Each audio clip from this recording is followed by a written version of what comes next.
Hey, this is Alex from the Good Old Boys Fantasy Football Podcast. To see more videos like this from the Good Old Boys, hit subscribe and support this independent podcast. The way that we were drafting on this, it was a 14 round draft on this. Single QB, 2 running backs, 2 wide receivers, 1 tight end, 1 flex, 1 kicker, 1 defense, special team. So a pretty standardized league for a starting roster, and then a few bench spots on top of that one there as well. So pretty standardized draft, right? We tried to make it as close as we could to what most folks are going to see and going to encounter in their in the draft room that night. And we based all of this stuff off of a half-point PPR scoring, right? And part of the reason we do half-point PPR scoring is, one, we base all of our rankings off of a half-point PPR, and two, it kind of lands right in the middle, in between the standard scoring and full-point PPR scoring, and you can kind of adjust back and forth and really, see how some of that would shift and look and work based on your league there. But this will give you kind of the middle ground, and you can adjust as you need if you're a full PPR or a standard scoring league there. So I took Jamar Chase. Jefferson went first there, so I went with Chase. Have a piece of that offense. I liked it. Tony Pollard came back to me. I was really happy with Pollard as my top running back. Then I went Calvin Ridley. I really like Calvin Ridley and what he's going to be capable of here in this Jacksonville offense. After Ridley, again, Miles Sanders in that 4th spot, right? Consistency, right? We see Miles Sanders, if you're liking him, or if you're waiting a little bit on running back, going the back end of the 4th. Instead of my first back, though, he's my second. It changes the dynamics of the roster. Justin Fields at 502.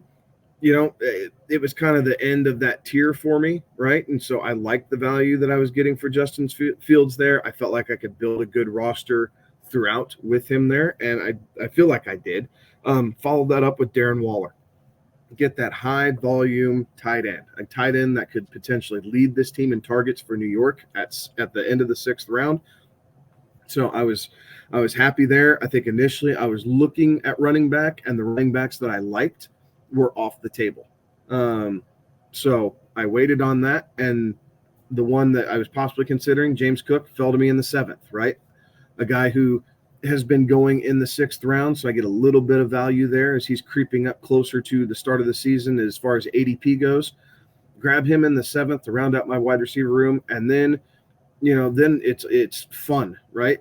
Gabe Davis, high-end guy who is getting kind of lost in the weeds, if you will, on draft day. So went Gabe Davis, Cortland Sutton, 2 wide receivers that I like. I think they average a lot of value there.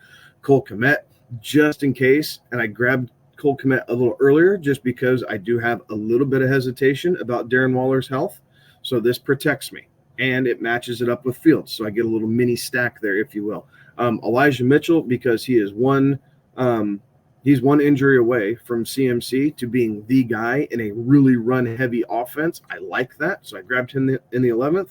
And then Kyler Murray, because you know what? I felt good about where my roster was, but at some point we think Kyler is going to come back.